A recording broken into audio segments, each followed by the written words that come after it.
মরুভূমির প্রাণী দুম্বার সাথে দেশি জাতের ভেড়া গারলের সংকরায়ন করে দারুণ সফলতা পেয়েছেন প্রবাসী আসাদ। অল্প সময়ে বেশি মাংস উৎপাদন ও রোগবালাই কম হওয়ায় তার এই সংকরায়ন পদ্ধতি স্থানীয় পর্যায়ে জনপ্রিয় হয়ে উঠেছে। বছরে তার আয় হয় প্রায় ৩০ থেকে ৩৫ লক্ষ টাকা। ২০১৫ সালে মালয়েশিয়া থেকে দেশে ফিরে আসার পর নিজ বাড়িতে গারল জাতের ভেড়ার খামার শুরু করেন মেহেরপুরের গাংনী উপজেলার ভোমরদাহ গ্রামের আসাদ। প্রথম দিকে প্রতিবেশীরা তাকে নিয়ে হাসি ঠাট্টা করলেও গারল পালন থেকে লাভবান হওয়ার ফলে তার মনোবল বেড়ে যায়। এরপর ইউটিউব থেকে তথ্য নিয়ে চুয়াডাঙ্গা থেকে ২টি পুরুষ দুম্বা কেনেন। এই দুম্বার সাথে গারলের সংকরায়ন করে শুরু হয় নতুন খামারের যাত্রা।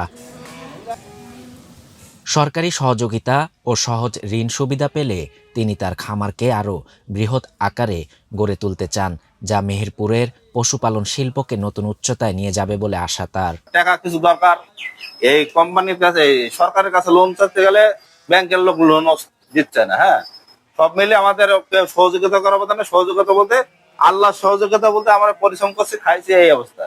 কিন্তু একটু সহযোগিতা করলে এগুলো বাড়াতে পারে। ভেড়াগুলো মাত্র ৩ মাসেই ৩০ থেকে ৪০ কেজি ওজনে পৌঁছে যায়। কয়েকটি পুরুষ দুম্বার সঙ্গে খামারে বর্তমানে আছে ১.৫ শতাধিক মা গারল। সংসার সামলানোর পাশাপাশি খামারেও সহযোগিতা করেন আসাদের স্ত্রী রেহেনা খাতুন। প্রথমে যখন এই খামারটা দিই তখন আমি রাজি ছিলাম না।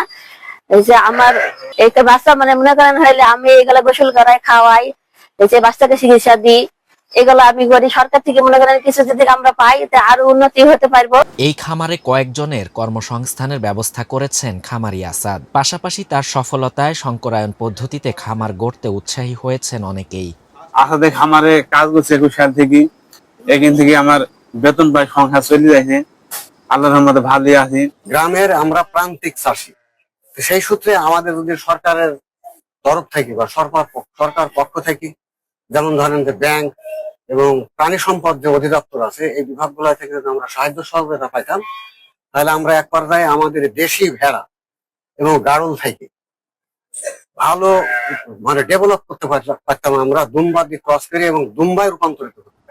দাপ্তরিকভাবে যতটা সম্ভব সহায়তা করার চেষ্টা করার পাশাপাশি সহজ শর্তে ঋণ প্রদানের জন্য সুপারিশ করার কথা জানান উপজেলা প্রাণী সম্পদ কর্মকর্তা। তিনি তার এই কার্যক্রমে প্রাণী সম্পদ অফিস সবসময় তার পাশে রয়েছে। তাকে বিভিন্ন কারিগরি সহায়তা, বিশেষ করে ম্যানেজমেন্ট, খাদ্য ব্যবস্থাপনা, টিকা সহ অন্যান্য টেকনিক্যাল সাপোর্ট আমরা তাকে সবসময় দিচ্ছি।